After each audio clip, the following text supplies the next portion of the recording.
ദൈവത്തിൻ്റെ അതിപരിശുദ്ധ നാമം വാഴ്ത്തപ്പെടുമാറാകട്ടെ.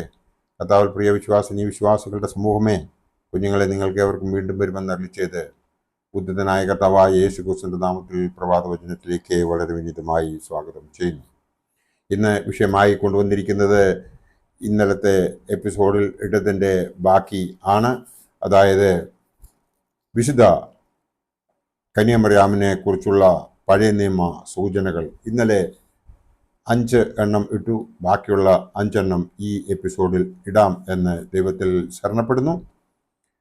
അതിൽ 6-ാമത്തേത് ന്യായപ്രമാണ പെട്ടകം. പുറപ്പാട് പുസ്തകം 26-ാം അധ്യായം 33-ൽ ഇതിനെക്കുറിച്ച് പറയുന്നുണ്ട്. കൊളുത്തുകളിൽ തിരശ്ശീല തൂക്കി സാക്ഷ്യപ്പെട്ടകം തിരശ്ശീലയ്ക്കകത്ത് കൊണ്ടുചെന്ന് വെക്കണം. തിരശ്ശീല വിശുദ്ധ സ്ഥലവും അതിവിശുദ്ധ സ്ഥലവും തമ്മിൽ വേർതിരിക്കുന്നതായിരിക്കണം എന്ന് ഇവിടെ പറയുന്നു. അതായത് പുതിയ നിയമത്തിൽ കന്യാമറിയാമിൻ്റെ ജീവിത വിശുദ്ധിയെ ഓർമ്മപ്പെടുത്തുകയാണ് ഇവിടെ ചെയ്യുന്നത്.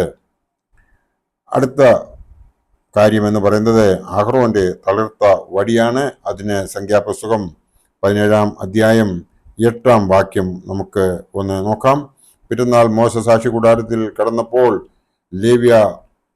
ലേവി ഗൃഹത്തിലുള്ള അഹ്റോന്റെ വടി തളിർത്തിരിക്കുന്നത് കണ്ടു.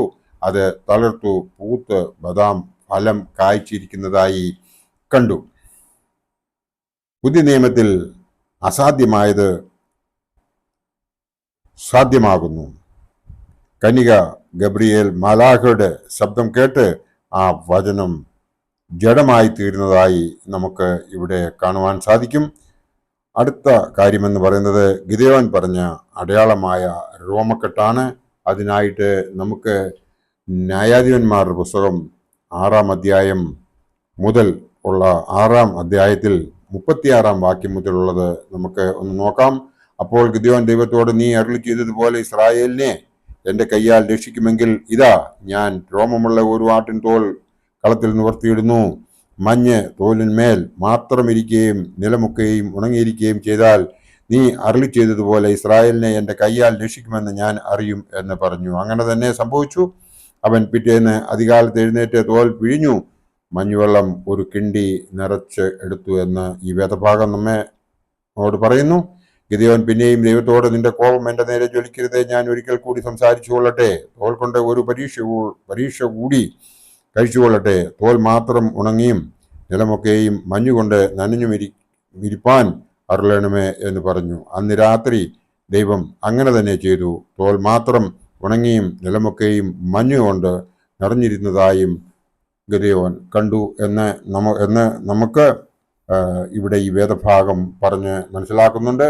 ഇവിടെ ദൈവത്തിൻ്റെ ശക്തി ഈ ന്യായാധിപനെ കാണിച്ചു കൊടുത്തു. അടയാളം അവൻ ആവശ്യപ്പെട്ടു, അത് സംഭവിക്കുന്നു. പുതിയ നിയമത്തിൽ സക്കറിയ പുരോഹിതൻ ശങ്കയോടുകൂടി ദൈവദൂതനോട് സംസാരിക്കുന്നു. യോഹന്നാൻ സ്നാപകൻ ജനിക്കുന്നത് വരെ സംസാരിക്കാൻ സാധിക്കാതെ പോകുന്നതായി നാം ഇവിടെ കാണുന്നു.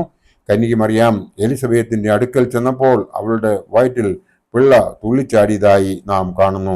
അടുത്ത കാര്യം പറയുവാനുള്ളത് ഏലീശായുടെ പുതിയ മൺകുടത്തെക്കുറിച്ചാണ് പറയുവാനുള്ളത്. രാജകുമാരരുടെ 2-ാം പുസ്തകം 19-ാം വാക്യം മുതൽ നാം നോക്കുമ്പോൾ അവിടെ ഇപ്രകാരം എഴുതിയിരിക്കുന്നു. അനന്തരം ആ പട്ടണക്കാർ ഏലീശയോടെ, ഈ പട്ടണത്തിന്റെ ഇരിപ്പ് മായതെന്ന് യജമാനൻ കാണുന്നുവല്ലോ. എന്നാൽ വെള്ളം ചീത്തയും ദേശം ഗർഭനാശവും ആകുന്നു എന്ന് പറഞ്ഞു. അതിന് അവൻ ഒരു പുതിയ തളിക കൊണ്ടുവന്ന് അതിൽ ഉപ്പ് ഇടുവിൻ എന്ന് പറഞ്ഞു. അവർ അത് അവന്റെ അടുക്കൽ കൊണ്ടുവന്നു. അവൻ നീരുറവിന്റെ അടുക്കൽ ചെന്ന് അതിൽ ഉപ്പിട്ടു. ഞാൻ ഈ വെള്ളം ഭദ്യമാക്കിയിരിക്കുന്നു, ഇനി ഇതിനാൽ മരണവും ഗർഭനാശവും ഉണ്ടാകുകയില്ല എന്ന് യഹോവ അരുളി ചെയ്യുന്നു എന്ന് പറഞ്ഞു. ഇവിടെ നാം കാണുന്നത് വെള്ളം ശുദ്ധീകരിക്കുന്നതായാണ്. അതുപോലെ നിഗളികളായ 42 കുട്ടികളെ പെൺകരടി കടിച്ചു കീറുന്നതായും നമ്മൾ താഴേക്ക് വായിക്കുമ്പോൾ നമുക്ക് കാണുവാൻ സാധിക്കും. പുതിയ നിയമത്തിൽ നാം കാനാവിലെ കല്യാണത്തെ സ്മരിക്കുന്നു. കൂടാതെ യെരുശലേം ദേവാലയത്തിൽ ചെന്ന് വിൽപ്പനക്കാരെ പുറത്താക്കുന്ന യേശു ക്രിസ്തുവിനെയും യെരുശലേം ദേവാലയത്തിലെ 12 വയസ്സുള്ള മകനെ ശാസിക്കുന്ന ആ അമ്മയെയുമാണ് നാം ഇവിടെ കാണുന്നത്. അടുത്ത അതായത് 10-ാമത്തെ കാര്യം എന്ന് പറയുന്നത് തുറക്കപ്പെടാതെ അടയ്ക്കപ്പെട്ട വാതിൽ എന്ന് നമുക്ക് കാണാം. അതായത് എഹെസ്കേൽ പ്രവാചകന്റെ പുസ്തകം 44 അധ്യായം 22 വാക്യത്തിൽ അത് എടുത്ത് പറഞ്ഞിട്ടുണ്ട്.